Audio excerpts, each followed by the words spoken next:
Throughout the day, reporters press administration officials for clarity. The White House maintains a cautious tone, emphasizing that all options remain under review.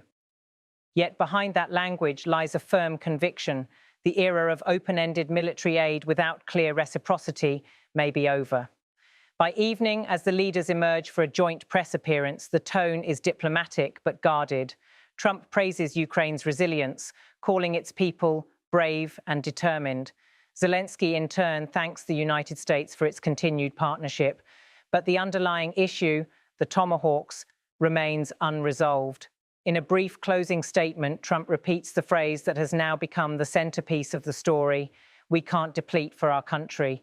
For his supporters, it's a declaration of prudence. For his critics, a signal of retreat.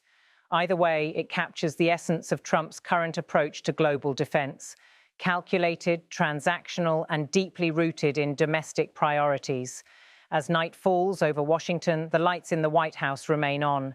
The discussions continue behind closed doors, but one thing is certain: the question of how far America will go to arm its allies is now front and center in the world's most watched capital. Across the Atlantic, the reverberations of Trump's remarks continue to shape headlines. In Kyiv, Zelensky faces renewed questions about Ukraine's next move. In Moscow, the Kremlin watches with quiet satisfaction, interpreting Washington's hesitation as a diplomatic opening.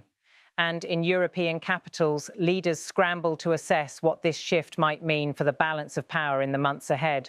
For Trump, the message is both political and philosophical. America's strength, he insists, lies not in the generosity of its arsenals, but in the discipline of its strategy.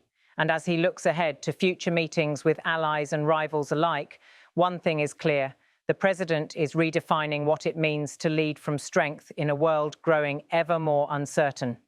This is Washington in October 2025, a city once again at the crossroads of principle and pragmatism, where a single statement about a missile reverberates across continents, shaping alliances, strategies, and the fragile architecture of global power.